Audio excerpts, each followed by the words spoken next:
ya Allah, kalau kami sekarang akan berdoa meminta sesuatu kepadamu, Allah akan sampaikan, kalau ibadah kamu benar, menjadikan semua aktivitas sebagai ibadah. Lihat janjinya. Abu Daud nomor hadis 649. Di hadis qudsi saya pernah bacakan pertemuan lalu. Idza qala al-'abdu, kalau seorang hamba mengatakan pada dirinya, dia berkata khususnya dalam salatnya, iyyaka na'budu, ya Allah mulai sekarang kami akan jadikan seluruh aktivitas kami hanya ibadah untukmu. Di makannya ibadah, minumnya ibadah, kerjanya ibadah, segalanya ibadah. Kami bertekad seperti itu. Wa iyyaka nasta'in, dan jika kemudian dia berkata akan memohon sesuatu, kami kalau butuh apapun kami akan bermohon kepadamu ya Allah, hanya untukmu saja. Lihat jawabannya, hadza baini wa baina abdi, ini perjanjian antara aku dengan hambaku. Wali abdi, kalau hambaku benar ibadahnya, benar makannya ibadah karena Allah, benar minumnya ibadah karena Allah, benar salatnya ibadah karena Allah, masalah apapun yang kamu minta sekarang ini aku akan kabulkan. Sekarang pertanyaannya, kalau Bapak Ibu ditawarkan oleh Allah, apapun yang akan diminta akan dikabulkan. Mau minta apa? Ayo, Bapak, ada yang surga, ada yang macam-macam, ada yang mikir dulu, ada yang saking banyaknya nggak bisa disebutkan ya. Baik.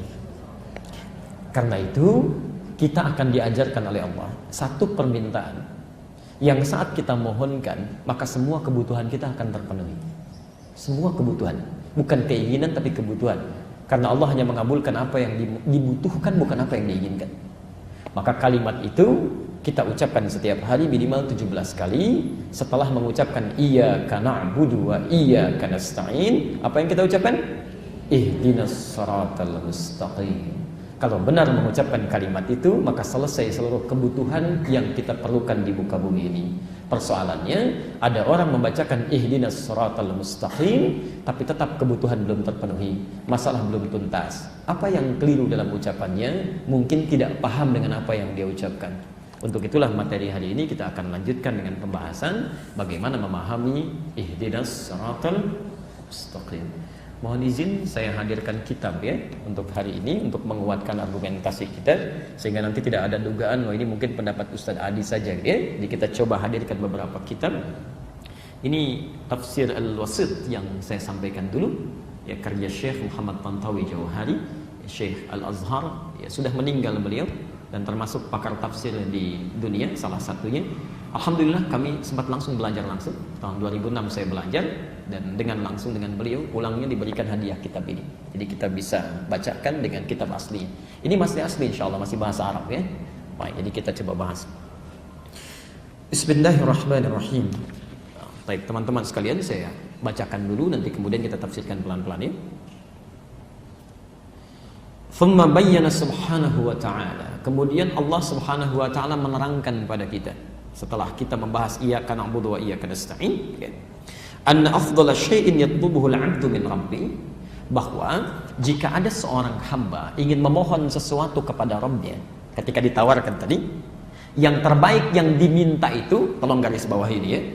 Kan tadi ada yang minta surga, minta macam-macam, minta kemudahan kerja, minta ini. Nah, kalau dari semua permintaan ini, perhatikan, yang terbaik yang kita minta, lihat kalimatnya, innama huwa hidayatuhu ila tariqil ladzi yusilu ila asmal ghayah.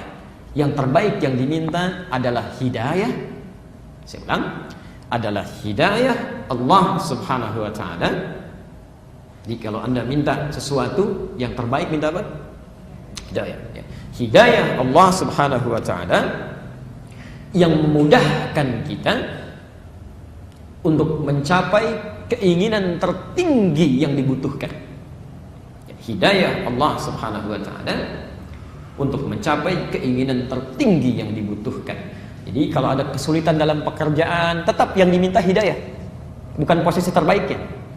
Ya, kesulitan di rumah tangga yang diminta hidayah, gitu kan? Oke, kesulitan dalam pelajaran yang diminta hidayah untuk mencapai kebutuhan tertinggi yang kita perlukan. Nah, sekarang persoalannya, apa itu hidayah? Baik, apa itu hidayah? Baik. Kira-kira apa itu hidayah? Jangan dikira-kira ya, kita langsung lihat saja. Baik. Wal hidayatu, adapun hidayah itu, pelan-pelan, hiya al-irsyad wad dilalah bi lutfin ala ma yusilu ila al-bughyah. Ya. Ada beberapa makna tentang hidayah. Satu, ya. Satu, hiya al-irsyad wal dilalah ila ma yusilu ila al-ghayah. Satu disebut dengan al-irsyad atau dilalah bilutfin, ya. Pelan-pelan, petunjuk yang sangat lembut, halus, cepat, yang menyampaikan pada tujuan, yang menyampaikan pada tujuan. Jadi makna yang pertama, pelan-pelan ya, nanti ada beberapa makna dalam hidayah, ada sekitar 3 makna. Satu, petunjuk yang sangat lembut, yang sangat halus, yang menyampaikan pada tujuan. Baik, sebentar. Sudah? Baik. Jadi ketika kita mengatakan ya Allah, mohon berikan hamba hidayah, gitu kan? Pelan-pelan. Hidayah, saya tulis dulu ya supaya kita alurnya paham betul. Hidayah. Ini tulisannya. Jamaknya disebut dengan hudan. Jamaknya begini, hudan. Jelas? Sebentar. Kalau Anda ingin memintanya, ya. Jadi ini makna pertama, petunjuk yang menyampaikan pada kemudahan. Jamaknya disebut dengan hudan.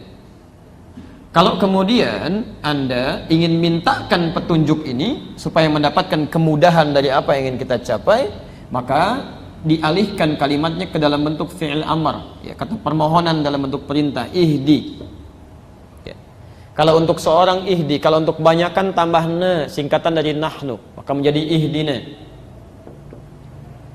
Baik.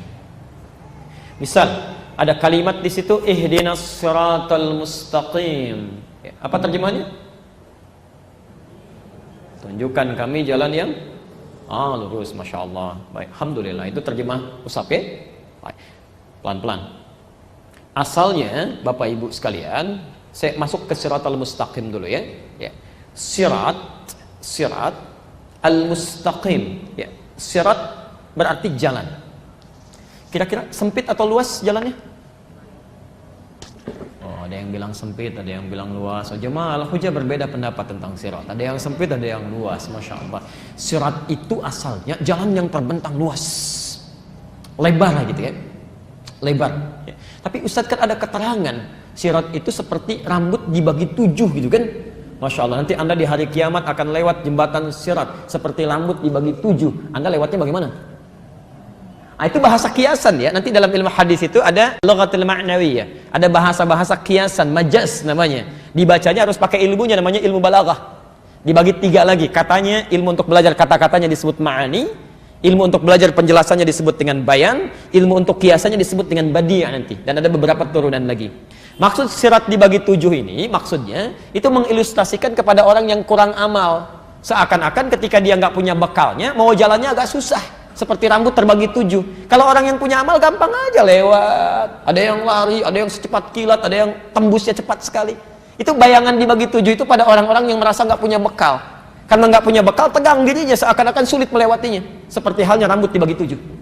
Sulit untuk melewat. Gitu ya. Bahkan ada di antara mereka yang masuk neraka tanpa hisab. Langsung. Ya. Pernah dengar masuk surga tanpa hisab? Sering. Pernah dengar masuk neraka tanpa hisab? Baru ya. Itu ada di Quran surah ke-18 ayat 100 sampai 101. Posisi paling kiri di atas, sedikit ke bawah. Ya. Ada orang-orang masuk neraka tanpa hisab. Thumma aradna jahannama yawma idzin lil kafirina arda.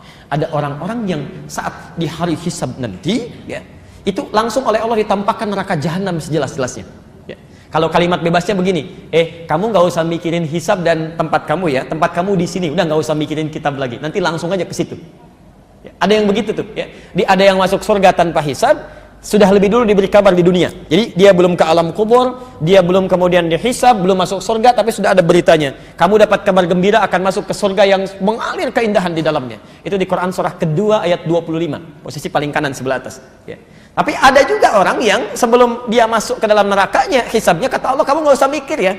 Gak usah repot, tempat kamu di sini nih.